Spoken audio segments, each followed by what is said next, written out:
Hi, this is Benny. I've dedicated my life to understanding the universe in hopes that someday I am given the opportunity to hop on a rocket and see it for myself. Growing up, my safe space was between the covers of a book. My friends were people like Percy Jackson, Alex Rider, Paddington Bear, Beatrice Pryor, Hermione Granger, and the Astrosaurs, a group of crime-fighting dinosaurs in space. And so, using Space Bites, this podcast, I am hoping to create the same type of safe space where knowledge is for everyone and anything is possible. Together, we can marvel at the boundless beauty of the universe and find hope within the delicate intricacies that weave the fabric of our world. If there's one thing we have in common as human beings, it is our curiosity, and a curious mind is a happy one. Together, we will learn how the gold in our rings was made inside of stars, how the flap of butterfly wings can cause an earthquake, how charged particles from the sun interact with Earth's magnetic field to paint the sky with glowing lights, and how math is the language that describes everything. Every atom in your body was created in a star. The carbon in your DNA, the oxygen you breathe, the calcium in your bones, all of it originated in stellar furnaces. This means that quite literally, the universe is in you. You are a product of cosmic alchemy, billions of years in the making. The same processes that formed galaxies also formed you, linking your existence to the vastness of the universe.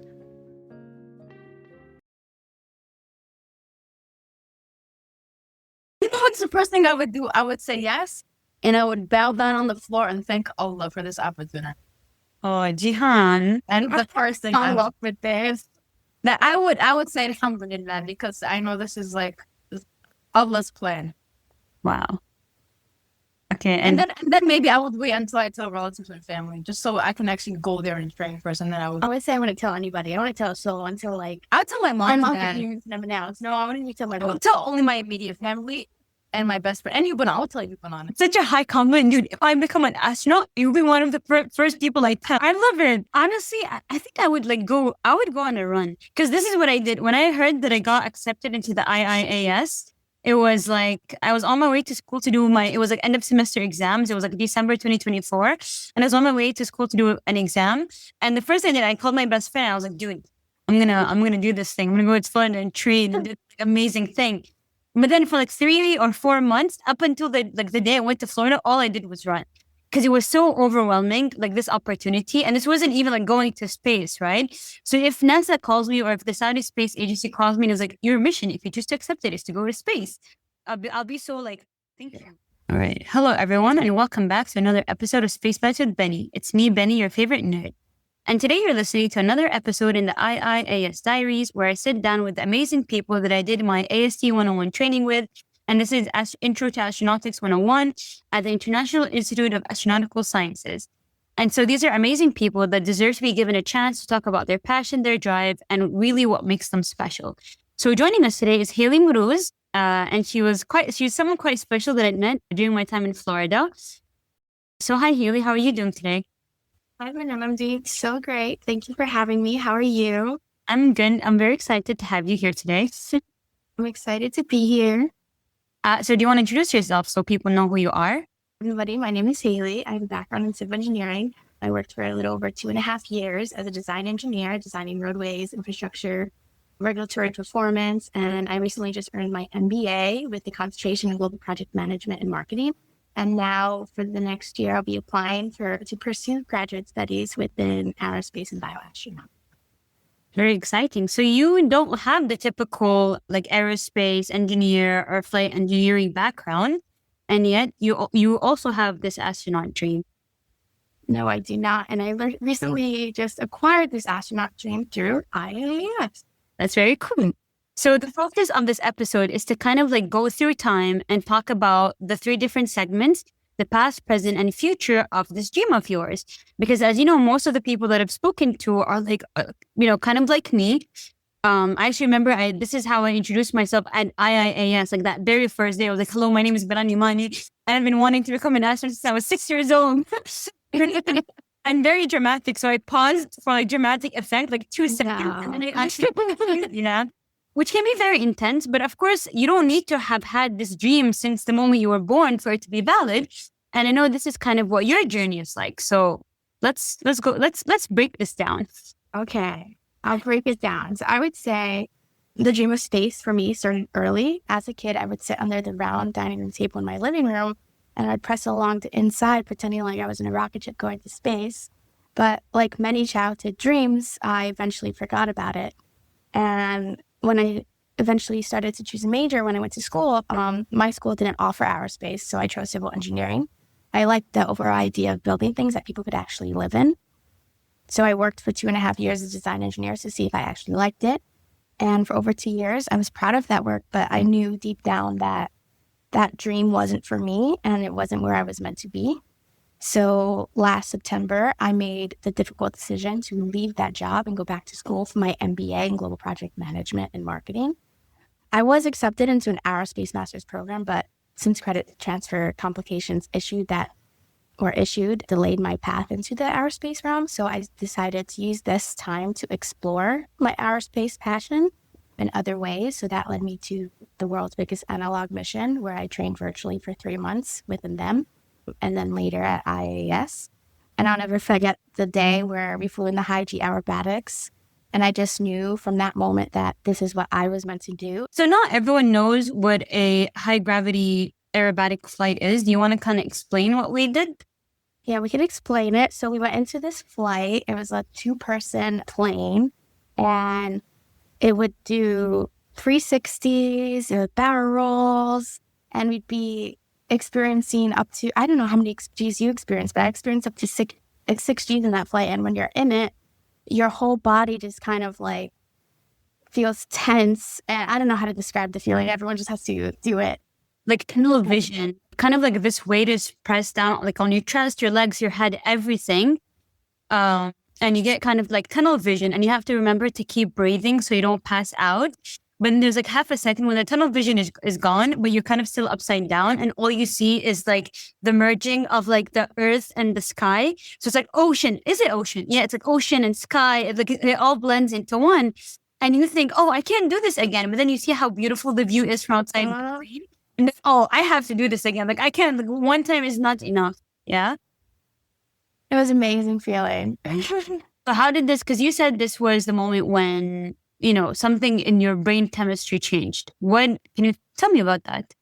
Honestly, I think it was just, I don't know. I figured it out was for me because the adrenaline I got from that, I never felt that in any way, any career I've had, the MBA, the civil engineering. I don't know how to explain that feeling that I got, but I was always envious of people who went into college, right, and knew exactly what they wanted to do. I never got that feeling. And when I did IIAS, I got that feeling that everyone always got. Mm-hmm. I don't know how to explain it. Cool. And it's fine. I get what you're talking about, and it's completely fine that you kind of didn't get that experience until later. But be honest, like the way that you got it was pretty amazing. Like if people go to college and figure out what they do versus you going on an aerobatic flight and figuring out what you want to do with your life, that's pretty cool. I agree. And I'm thankful for IIAS, and I got to you. So what future do you see for yourself? So the future I see for myself is obviously going to space one day, hopefully. So I would say a future for me right now that I'm thinking short term is applying to grad schools within the aerospace and bioastronautics route. So why that? Like I said with IIAS, because I know it's the career path that I was meant to be on. After everything, engineering, business, flight training, I found that this is where I belong, and I want to deepen my technical foundation and skills to contribute meaningfully to this field. And I want to be part of the teams that solve these problems that matter, and maybe designing features that include everyone. And how would you want to help shape the human space flight? How would I want to help shape the human space flight? Future I see for myself is one where I help shape human space flight, not just from the technical perspective, but a human one. I want to contribute to mission operations and public outreach, and I want to show kids from small places, kids who are quiet and who didn't feel like they belonged, that there's a space for them as well. Wow. I also hope to represent Guam, the island my mom is from, and all the people from the Pacific Islands. I wasn't born there or raised there, but it's a core part of who I am. We are often so underrepresented in space and science, and leadership roles. And I want to help change that to show that our voices and our cultures belong in the future of space exploration as well.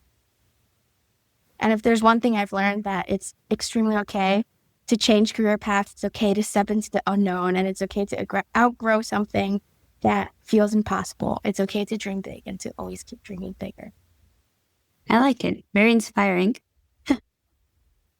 So why space? Because you could contribute positively, and you could contribute to humanity through any industry, right? It's about the kind of person that you are and the kind of work that you want to do. So why specifically space, and why specifically astronautics?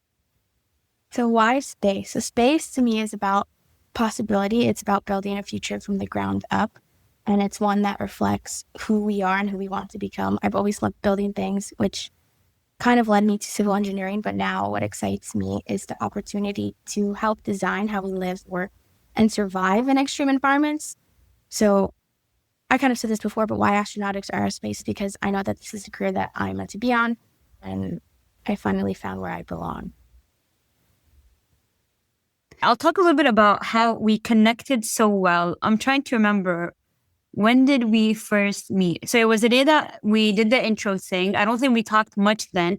We really bonded during King's class because we were partnered together. And it was one of the most difficult things that I'd ever had to do in my life. And how it was so difficult. And you were so tired when we were doing it too. We were so tired. And I think you and I really bonded because we were like trying to get this thing done. And I had really appreciated you like kind of taking charge and helping us finish this, because I was just, I could not sit down and focus for another second. And so this was the first time that we talked. But I remember like we really connected because anytime I was having a very special moment at IIAS, which was a lot, like I can remember very like core memories that I'll have for the rest of my life. And you were always there to capture that moment with your camera, where I'd be very shiny, teary-eyed, and like smile from ear to ear, like really, really happy because I'd seen something or heard something about space that made me really happy. And you were right there with your camera and you'd capture that moment. So like, tell me about this photography thing, because I could tell that it's something that you're really passionate about. So photography, I would say I have always been the unofficial photographer in almost every group I've been a part of, including at IIAS, where I was always taking pictures of all of us training. I've had that same camera since high school. And even though I don't consider myself a pro by any means, I always find myself being the one behind the lens. I've taken everything from first birthday shoots to maternity shoots for friends and family, usually on the side. And I always joke that I should probably start charging people for it at this point. But the truth is I still don't know half of all the settings on the camera. So it's not something that I've studied, and it's just something that I enjoy do. And I love creating something that people can look back on, whether it's at a training, a family event, or maybe one day in space. So I'll probably still be the one with a camera in hand capturing those small moments that matter most to everybody. You definitely did a very good job of that. And I think it takes a very special person to know when they need to like step up and capture the moment, because it either means you appreciate those moments very well, or you just, there at the right time at the right moment, which I think is very cool. And you mentioned before, like, needing to figure yourself out, needing to figure out your dream, what do you want to do with your life? Like, so in a field like the space industry, where everyone is very like, this is who I am and this is what I want to do, how can you be authentically yourself around people that are so certain of who they are and what they want to be? Well, how can I be authentically myself? I would say being authentically yourself, especially in like ambitious or high pressure fields like this, it's about maybe staying rooted in the values, allowing yourself to evolve. Maybe just also like a little bit like being a little bit crazy to think that such an out of this world and almost impossible dream is actually possible. Like having that certain amount of, I don't want to call it delusion, because I don't think delusion is the right word, but thinking I'm going to keep working at this dream and appreciating that journey rather than the destination. Does that make sense? Because even That if makes sense. Yeah. So like, I guess for being authentic, it means like being honest, even when it's uncomfortable, and being brave enough to walk away from something in a similar sense that I did. So that's why I went back to school, left my engineering job to go back to my MBA. And now I'm fully kind of leaning into the dream I had as a kid, one that I was kind of afraid to say out loud. Maybe being someone who brings people together and advocating for others and showing others that space can be for them as well. So other than the aerobatic flight, how else did IIAS help you figure out your dream? So I would say that being at IIAS confirmed everything for me, and I actually joined the program to see if space was really the dream I wanted to chase. I had already done the world's biggest analog mission for 3 months, but it was more virtually. And then IIAS was in person, and it was a way to fully immerse myself into this path. I don't know if you remember, but during my introduction at IIAS, I literally said, I'm here to figure out if this is actually what I want. And then on the very first day, on that parabolic flight, and as soon as we landed, I was like, this is what I want to do. And I've never felt that kind of clarity in anything, and especially in my civil engineering roles. And at IIAS, what really excited me was everyone's generally being excited about space, and everyone's faces would light up. And I just thought I would want to be surrounded by these people forever. Actually, I'll tell you something kind of cool, because that first day when we were doing our training, you were sitting on my left. So I had gone before you, like during the intro. And again, I had that super intense introduction. I was like, this is who I am. This is what I'm going to do. And I've been planning for it since I was 6 years old. But I thought after we'd done the intros, Jason goes, oh, we're going to schedule a couple of people to do their aerobatic flights first thing, like 7 a.m. tomorrow morning. And you had I thought, oh my gosh, she's probably the bravest person, because without missing a beat, you were like, oh, I'll go first. I don't know if you remember this, but you were like, everyone else was so quiet, kind of I was one of those people I'm not going to go there first. I need time to process what's actually happening. No training, nothing. And I just volunteered myself to go first. This girl, among all these people who already are, pursuing such brave careers, you were the first one of us without hesitation to say that you wanted to go first. And then after you, it was Habiji and Loren, who is Quantum. So after you and Quantum also volunteered, but it was your bravery that first set off. You know what I mean? So because you just mentioned bravery, so I thought, okay, you need to know this was my initial thought about you. Oh, girl, damn, this girl's brave. I like. Okay, cool, but okay, cool. So being a part of such a big group of really ambitious people, what do you think sets you apart from everyone else? What makes you Haylee? What makes you special? I would say that me not coming from a traditional background or a traditional path, I chose to change and pivot. So with the civil engineering background, MBA in project management and marketing, and now pursuing graduate studies in aerospace, that is just a mixture of, I don't know, technical, creative aspect of who I am. And because of being the person that I wasn't sure, who felt lost in a job that didn't feel right, I want to be here. I work to be here, and I want to open doors for others, especially those who don't come from those typical backgrounds that you see in the space industry. So it's your compassion, your drive that you think sets you apart. Yeah, I would agree. I mean, I got to see that firsthand. I was there in the front lines when all of this reflecting and self-finding was happening. And I thought, I don't know, I feel very lucky that I was around when you were kind of realizing all of these things. What advice would you give to people who are who you were in the past, haven't figured out what they want to do yet, how they want to contribute to the world? What would you say to them? Or not even that, what would you say to yourself in the past to kind of get her through, figuring out who she is? Okay, so I would say that my biggest advice for those people is don't be afraid to leave the version of yourself that no longer fulfills you. I know it's scary, and I know it's something that something can feel like you're starting over, but if something in you feels like it's off, you're just going through different motions and not being fulfilled, listen to that. You deserve to wake up excited. You deserve to try, even if it takes time, even if no one truly gets it at first, to trust that gut instinct, because your dream doesn't just have to make sense to everyone, just yourself. I like that. Thank you very much.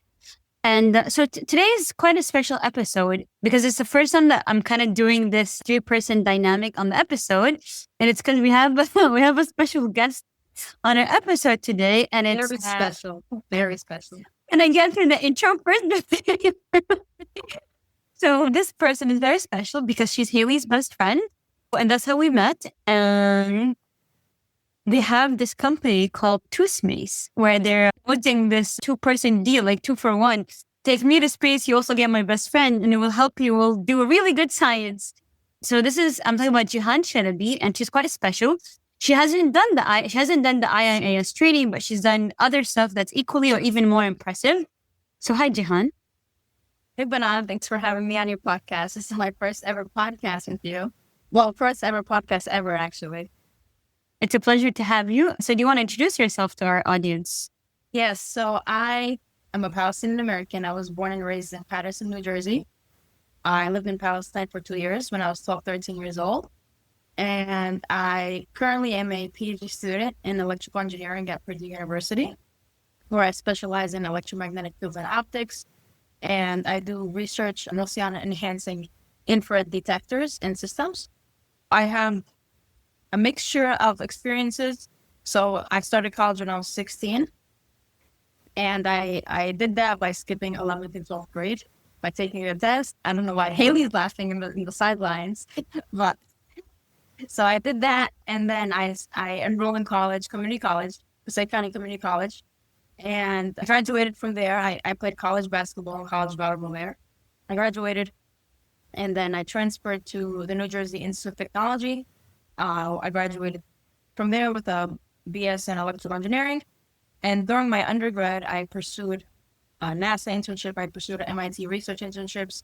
I did a lot of undergraduate research experiences through the McNair program. I received the National Science Foundation Graduate Research Fellowship to be able to pursue my PhD. And I get my master's degree in 2 weeks from now in electrical engineering from Purdue University. And 2 years from now, I will complete my PhD, inshallah, in electrical engineering at Purdue. This is amazing. At the age of 25. Yes, that's amazing. So let's go back in time a little bit. You said that you started college at 16 because you graduated early by doing this exam. And just, by having spoken to you, by looking at your background, I can tell that already you're a very motivated person. You're very driven. So what's sort of the fuel that drives such ambition, would you say? I wouldn't say it's like one certain thing. I think it's just in me to become better than what I was before. Like I always have this curiosity and this need for self-improvement. I think it's just not like a certain experience that made me want to do this. I think it's just a drive inside me to do this. And I mean, there are like certain motivators, like maybe I want to do this to help other people. Yes, it's true. Or maybe to, make people proud, which everyone wants to do, but I think what's more important than all those materialistic things are like, is it really inside you to motivate yourself? Like you have to have this self-discipline motivation. Okay, so my 2 favorite words are grit and grind. So you're a lot like me, where you were born with this inner grind in you to want to, like you said, always want to be a better version of yourself, to always be challenging yourself. Once you're done with something, you're not even done celebrating this achievement. You're already looking for, okay, what's the next thing that I can do? What else can I conquer? What else can I be the best at? So that's the grind. And then there's the grit. To be able to actually do these things, you need to have this ability to just, how do I say, like keep your head down, grit your teeth. That's where the grit word comes from, and get shit done. I'm sorry, I'm not supposed to swear on this podcast. Get stuff done. Is that something that you like connect with, you relate to? Yeah, also like I decided to pursue an academic realm. And I think it's because I always want to be a continuous learner. Like I really like the science and the curiosity behind research. And I tried internships. I'm not gonna name the companies, but like I really hated the 9-to-5 with a passion, and like working at an office desk. No matter, even if like the project was so cool, I need to be hands-on. I need to do research. I need to do something that no one's done before, and I have to solve it myself. So I think that's why I chose the research path, and it's something that you can make a career out of, and you would never get bored of, and your brain would keep on thinking, and that like passion would never die down. I like that. Honestly, dude, So I have so much respect for you guys, like you and Haylee both. Having on the podcast, listening to your answers to these questions is very inspiring. You have no idea. So moving on to the next question. You talked about how you're born in Paterson, New Jersey. How did, being born in somewhere, how did that shape you? How did where you were born shape who you are? Especially when you said that you're Palestinian American. So you're not only one thing, you're a culmination of different cultures, different nationalities, different things. How has that shaped you? So where I was born in Patterson, it's a very big Palestinian American community. And it feels like you're in Palestine, actually. There was a lot of Arabs around, so that wasn't a problem if I would feel, I mean, okay, I think I did feel out of place in certain, like maybe a school, right? When you're like the only hijabi or the only Muslim woman in high school. And there's I went to a small high school, the Academy of Earth and Space Science, and I was like 90% guys and like 10% girls. And yeah, it was it was a little tough. You get like these snarky comments where people would make fun of your religion or something like that. But I'd learned to get thick skin from that. And like anything that happens to me, I know how to deal with it because I'm like, oh, whatever. Or I just like stand up for myself. And maybe sometimes when I was little, I would get physical. I was kidding. But none of them were my fault. I just wanted to go Listen about that. You cannot sue me. That's my fault. But I think all those experiences shaped who I am. I'm not afraid to stand up for what I think or to speak my mind. Or if someone is making fun of somebody, I wouldn't care. I would get out of the way. I don't care if they're a 200-pound guy. I would get in front of them. But yeah, I don't know. I love it. I think everyone can benefit from having a little bit more Jehan in them. I definitely think I would too. Just having that, again, we're going back to this theme of being brave and standing up for what you believe in. I think that's very important. And I think definitely, do you think your identity as a Palestinian American, do you think that has your career path? Has any what? Has your identity as a Palestinian American influenced your career path? You can say no, and that's fine. You know what? I'm going to say no. Maybe I would say I'm both equally Palestinian as I am American. This is a hard question because the right answer would be yes. No, there's no right answer. It's about your experiences, about who you are. Okay. I think you should everybody should choose something they like and let their identity be their motivator, not the reason why they did it. Nice. So, for instance, I wanted to be an astronaut, right? And me wanting to help Palestine is my motivator for it, but that's not why I wanted to be an astronaut. I did it because I know it's a job that I would never get bored of. It's something where I can be able to take risk and challenge myself both physically and mentally, and I could do research at the same time. Growing up as a Palestinian American, I think, you can't control what you're born into. It just shapes who you are. It doesn't mean that it's what defines you. Yeah. So that's my answer. No, see, that's a great answer. There's no right. There's no right or wrong answers. I promise I'm not testing you. No, I know. But but most people would expect it to be, you know what I mean? I mean, honestly, yeah, I expected it to be a yes for me because I know that you're very attached to the entity, but it's very valid for you to say that it's not why you're doing things. It's just a motivator, but you are who you are and you're shaped by other things. So let's go to this astronaut thing because you've mentioned it. Where did this dream of wanting to become an astronaut, when did it begin? Or where did it begin? Or how did it begin? So I think it began when I got accepted to my first internship at NASA when I was either 16 or 17. So it was right after my freshman year of college. So it was 10 years after you. You were 6 years old and you wanted to be an astronaut. Yes. Well, I think I just like doing things that are very challenging, and that was the deep motivator for it. And then what I did, I Googled and I was like, what is the requirements to be an astronaut? What does it take, and what does the job consist of? And I really liked everything that I saw. So, it never left my mind ever since then. And everything I've done. So right now I'm 23, almost 24. So in the last 7 years, everything I've done was towards that goal. Super. pilot's license, doing like getting scuba certified, joining like analog astronaut missions at high seas, making sure that, you know, I get some physical activity in. Or I hear me laughing because she knows that I've thought for a while, but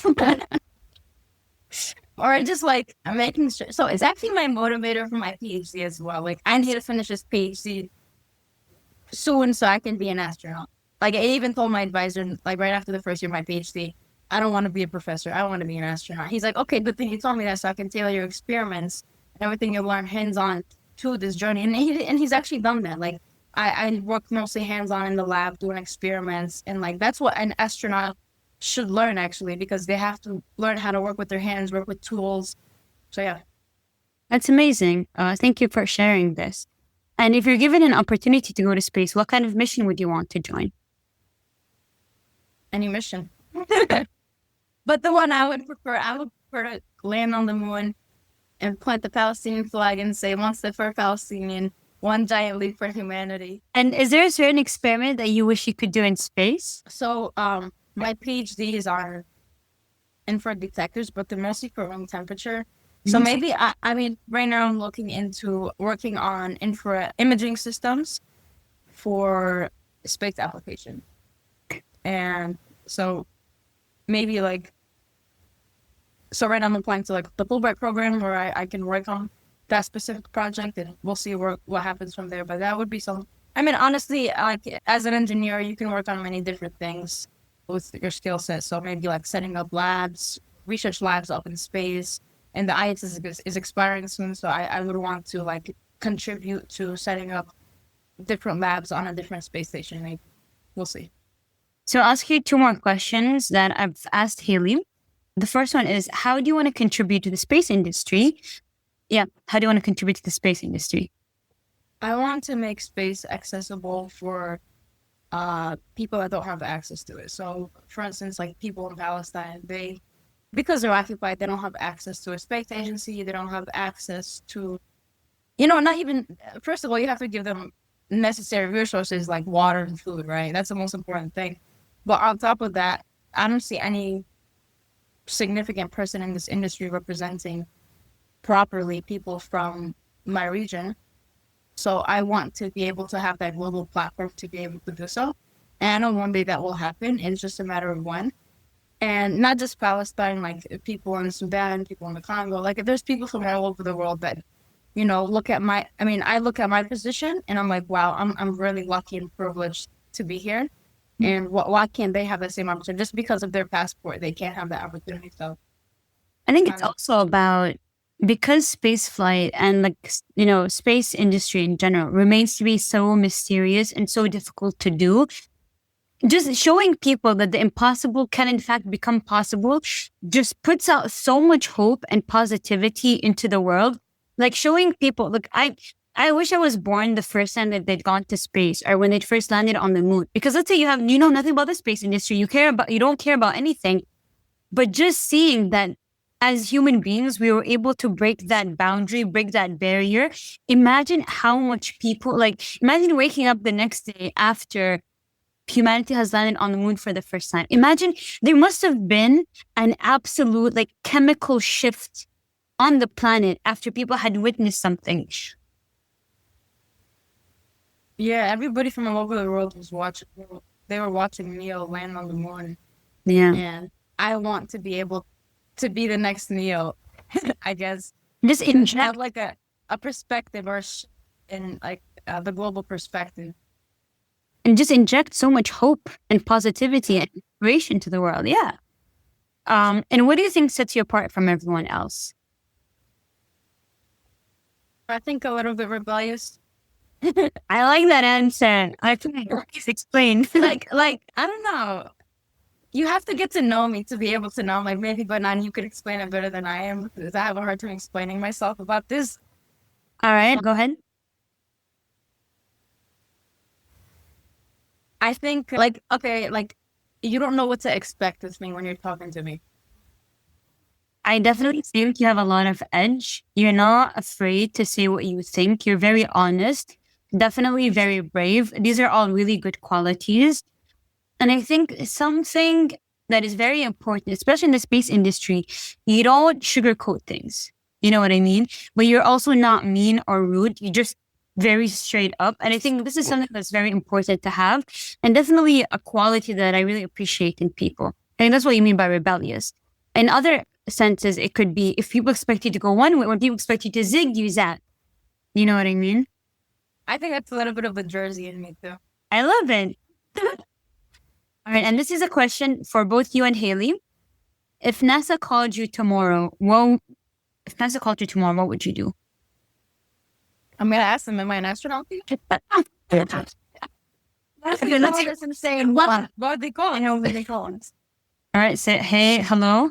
This is, either one of you. You've been able to go through the application process. We have selected you as one of 4 or 5 people out of 4 million to become the next class of NASA astronaut. Pause. What do you say? I'll start crying. I'm just kidding. I'm gonna cry. I'm gonna cry. On the phone. At least say something. Like, you should be concerned. I would be like, oh my God, thank you so much for this opportunity. When is the interview? And I'll go there. No, so you've already passed all the interview physical tests. This is them informing you that you would pass. Like, this is selected. Yeah. So this is being like, oh, hey, by the way, next week you're going to have to move to wherever the NASA astronaut. That would probably be the happiest moment of my life. But, okay, I would say absolutely yes. But for me, I would be like, why me? Because I still don't have the credentials to be an NASA astronaut. I'm like, what? No, in this pretend Right. you're fully... How to answer a question. No, these are terrible answers. Everything so far has been so good. Why are you guys... Okay. Let me do my math credential. No, yes, you have. In this pretend world, you are everything that you've ever wanted. Okay, I'll tell you. Okay, so in James Bond, when he gets the phone call, and it's like your mission if you choose to accept it. This is it. All right, NASA calls you, and they're like, "This is your mission. If you choose to accept it, would you?" Yes. Yeah, why not? Yeah. Okay. Would you say yes and then cry? Would you say yes and then call your family? What's the first thing I would do? I would say yes, and I would bow down on the floor and thank Allah for this opportunity. Oh, Jehan. And the first thing I love with this, that I would say alhamdulillah, because I know this is like Allah's plan. Wow. Okay, and then maybe I would wait until I tell relatives and family, just so I can actually go there and train first, and then I would say I wouldn't tell anybody. I wouldn't tell a soul until I'll tell my mom. My mom never announced. No, I wouldn't even tell my mom. I'll tell only my immediate family and my best friend. And you, but I'll tell you, but on it. Such a high compliment, dude. If I become an astronaut, you'll be one of the first people I tell. I love it. Honestly, I think I would go on a run, because this is what I did when I heard that I got accepted into the IIAS. It was like, I was on my way to school to do it was like end of semester exams. It was like December 2024. And I was on my way to school to do an exam. And the first thing that I called my best friend, I was like, dude, I'm gonna do this thing. I'm gonna go to Florida and train and do this amazing thing. But then for 3 or 4 months, up until the day I went to Florida, all I did was run. Because it was so overwhelming, this opportunity. And this wasn't even going to space, right? So if NASA calls me, or if the Saudi Space Agency calls me and is like, your mission, if you choose to accept it, is to go to space, I'll be so thank you. So confident. Oh, as if I already knew I was going to get accepted. Hang up, cry, run, do all this at the same time, running and crying, super dramatic. Yeah. What about you? Tell me, let's build on this story, right? What else? You call your friends, you tell them, what else? Would you go out for your favorite? I would tell anybody. I feel like I would tell Jehan and maybe my mom. But not you. I'll call you too, because I'm not. I'm just. I said anything. But would you go out and celebrate? Would you have your favorite ice cream? Would you? Okay, I know. I'm Arab, so they're gonna have big celebrations, obviously. Yeah. They're gonna get the whole town and let's celebrate. I love this. But I would want that to happen once I'm finalized with them. Yeah. I don't want to do anything that's maybe uncertain. I like to celebrate when it's done. Yeah. That's very true. I wouldn't do any celebration until maybe after the training, we're officially going to space with NASA. No, I would do I would do a small celebration. Yeah, with us 3. We'll fly to a specific country and celebrate. Yeah. Oh, then I would definitely go to the gym after that. Oh, yes. Gotta get the exercise. Make sure that I'm the most physically fit person in the world. That's I know you're a trainer. What would be the first thing that you do in space? I look at the Earth. I was gonna say, look at the Earth. Everybody keeps talking about the overview effect, and I don't know how real it is. I Dude. think it's about perspective. One of the guys that works at IIAS had this VR set, and he had some application downloaded where you get to like float through the IIAS and like look out the windows and stuff. And just, I think we were coming back from lunch and he was like, hey, Ben, put on this VR set. And I put it on and it was like instantly you're like transported from Earth. I was actually on the ISS. This is one of the pictures that Haylee took when I had like tears in my eyes. Jehan, I am on the ISS. I look out the window and Earth is right there. And it's so big and it's so blue. And I don't know if you've ever put on a VR set before, but it's very like realistic. You really forget where you are. And I look down and the Earth is right there. Like I'm looking down on my feet and the Earth, like I can't even, it was such a surreal experience. I'm sure be watching you do that. Honestly, it was. And I started crying and I take it off and I take a picture of me. Like, oh, banana. And it was like very cute. And she like snaps a photo of me because it was experience. I guess something like that ignites even more passion when you come back to Earth and you want to like, you look at it and like all your problems seem small and insignificant compared to the world. And you just have a different perspective. Maybe that's what it is. For sure. And two things, like first, they say like borders disappear. You don't see this difference between countries. We're all just human beings. We're united by where we come from. In the sense, we come from the same planet. Does that make sense? So this is one thing. I know I'm Palestinian. Yeah, borders disappear. No, down. Yes. Have you seen how they sleep on the ISS? It looks so cozy. Yeah. You gotta like attach yourself like to the wall and you're like in there. I don't know. Bag. Yeah. I think I would have a lot of fun sleeping on the ISS. What do You you have to go to the chiropractor after that. But you have like there's no gravity. Taller. You come back taller. Oh, I would love this. I can play proper basketball now. It was, but it was the twin. One of the twins was an astronaut. Scott and Mark Kelly. I think so. Because No, you like it goes back to normal though. It's only like an inch. It's still an inch. I got me. An inch, man. Jeez, yeah, you know if Haylee told you this, I got made fun of so much from my height. People kept trying to pick me up. I don't know. How short are you? Today I'll tell you. 157, like 5'2". 5'2". She's a tall 5'2". Oh, thank you. Maybe we're like Air Max. Would help. What's that? Nike Air Max. Oh, like the shoes. Yeah, I think another inch and a half. I had another question in mind, but now I'm like totally blanking. Okay. But now when we go to Australia, I need you on my shoulders and we're gonna take a photo. I actually didn't mind it. Like it was fun being so high up. The only time I got to actually feel tall. Oh, so I always have this vision, and I hope that you guys relate with me on this. So I've been selected to go to space, and I'm an astronaut and everything, and I'm in the rocket. And it's when they're like doing the countdown and like the live YouTube, and your family's there with you, and they're watching you from mission control. Imagine like the countdown is like 5, 4, 3, and you're in the rocket. You start to hear the engines turn on, and there's like, and your family's right there, and they're actually watching you through the window on this rocket about to leave the planet.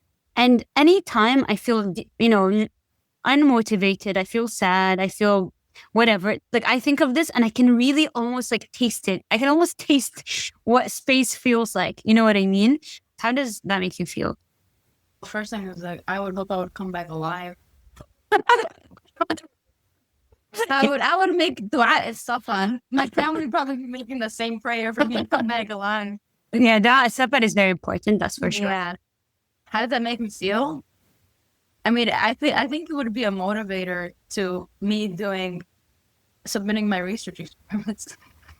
I think it's just like a motivator in general for you to get up and be productive during your day and like managing your time well and just not sitting around and going on social media too much or just little stuff like that. Like you having that vision, I think helps your consistency in your daily life to get to that goal.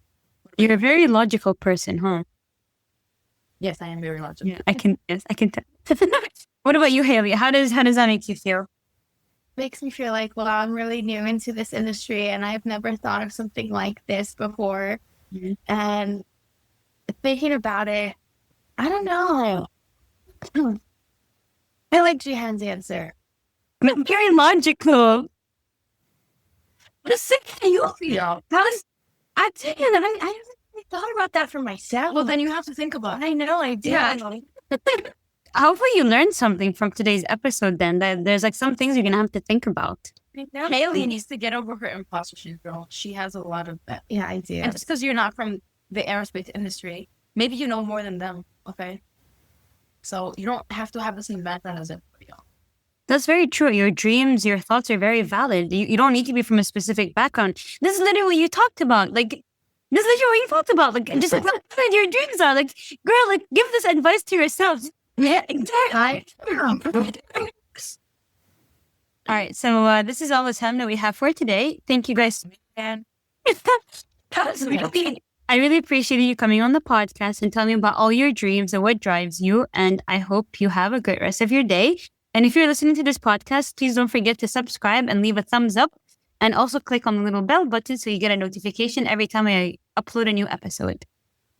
thank you.